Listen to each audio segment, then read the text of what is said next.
He wakes up under fluorescent light he doesn't understand, in clothes that aren't his, with no memory of how he got there. That's the disorienting part.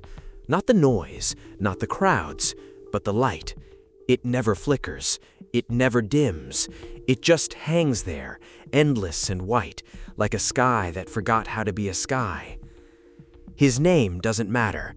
What matters is that 50,000 years ago, this exact brain, same hunger, same fear, same instinct to survive one more day, was tracking herds across a frozen plain. Now, it's standing in a supermarket aisle and it has no idea what it's looking at. Shelves stretch farther than he can see, bright boxes, a tiger's face painted huge, promising something. He doesn't understand the tiger, but he understands hunger, and there is more food in front of him right now than his entire tribe would have seen in a lifetime. He grabs a cart, figures it out fast, because figuring things out fast is the only reason his kind is still alive. He starts moving down the aisle, past sugar shaped like animals, past meat that never had to be hunted, past a wall of bread still warm, sweating butter under hot lights. Something starts happening behind his eyes. Not confusion, hunger, old and enormous, waking up all at once. And that's when the real question arrives, the one this entire video is built around. Could that man, a perfectly evolved survival machine, tuned across hundreds of thousands of years to keep himself alive, actually walk out of that store and out of 1,000 more just like it and become obese? You've probably been told ancient humans stayed lean because they were constantly moving, running, hunting, walking miles a day, basically prehistoric athletes. But that story misses the actual mechanism, and once you see it, you can't unsee it. The same biology that supposedly kept them thin is the exact biology now making obesity possible for you. Start with the part that should genuinely surprise you.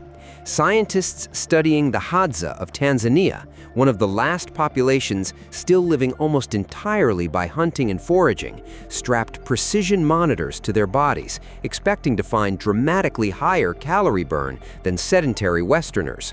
A Hadza woman digs tubers out of hard soil, hauls water, walks miles across savanna daily. The result? Published in PLOS One. Her total daily energy expenditure was statistically indistinguishable from someone driving to an office and sitting at a desk for 8 hours. The explanation is called metabolic adaptation, and it reframes the entire body as something closer to a cautious accountant than a machine. Spend more on movement, and the body quietly cuts spending elsewhere. Resting metabolic rate drops. Certain maintenance processes throttle back. Hormones shift until the total stays roughly the same regardless of how hard you push it. Which means physical activity alone was never the reason ancient humans stayed lean. The real reason was blunter. They simply couldn't get enough food consistently enough to build a prolonged caloric surplus. And without that surplus, a body cannot store enough fat to reach obesity, no matter how badly it wants to. And it did want to. This is the genuinely unsettling part. The ancient body wasn't neutral about fat.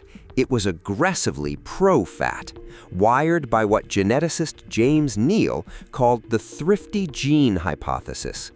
Individuals efficient at storing surplus energy as fat during good seasons were the ones who survived the inevitable famine after.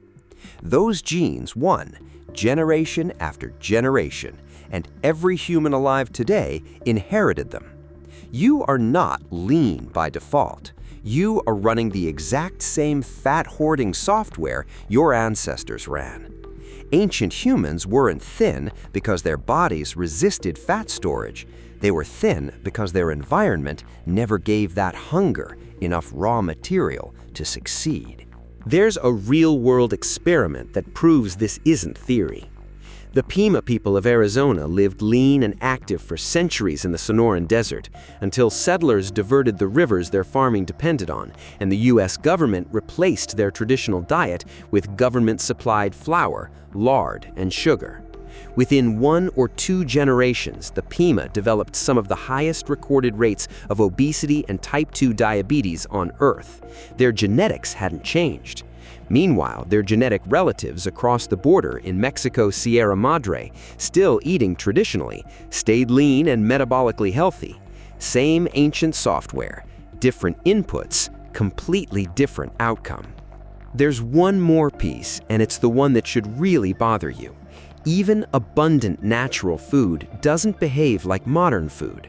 A salmon run could hand a coastal population enormous seasonal caloric surplus, but wild food still triggers satiety. Fat, protein, and fiber all signal your brain that you've had enough. You can only eat so much salmon. Modern ultra-processed food is engineered specifically to defeat that signal. Food scientists call it the bliss point, a precise ratio of salt, fat, and carbohydrate, calibrated so that 10th chip feels exactly as appealing as the first. Nature never built that. Only an industry that profits from you never feeling full has any reason to. The skeletons back all of this up. Pre-agricultural hunter-gatherer remains show strong bone density, minimal cavities, no signs of the chronic metabolic disease tied to excess weight. Then, agriculture arrives, roughly 10,000 years ago, and within a few generations, average height drops, cavities spike, and nutritional deficiencies appear in the bone record. Agriculture gave humanity surplus and civilization, but it also quietly removed the one constraint that had kept the thrifty gene in check for hundreds of thousands of years.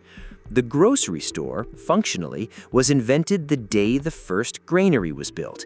We just didn't feel the consequences for another 10 millennia. So here's the honest answer. No, ancient humans almost certainly couldn't become obese in their own world. Not because their bodies were different from yours, but because scarcity did the job their biology couldn't do for itself. Drop that same person into a modern kitchen, hand them a phone that summons 10,000 calories in 30 minutes, and every ancient instinct they own would fire at once, screaming to eat everything, store everything, because winter is always coming. You are not a disappointing, weak-willed descendant of lean prehistoric athletes. You are that ancient human.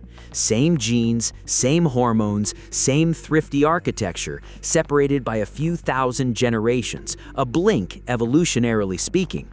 Every time you can't stop after a few chips, that's not a character flaw. That's a body built to survive scarcity, doing exactly what it was designed to do inside a world engineered to defeat it.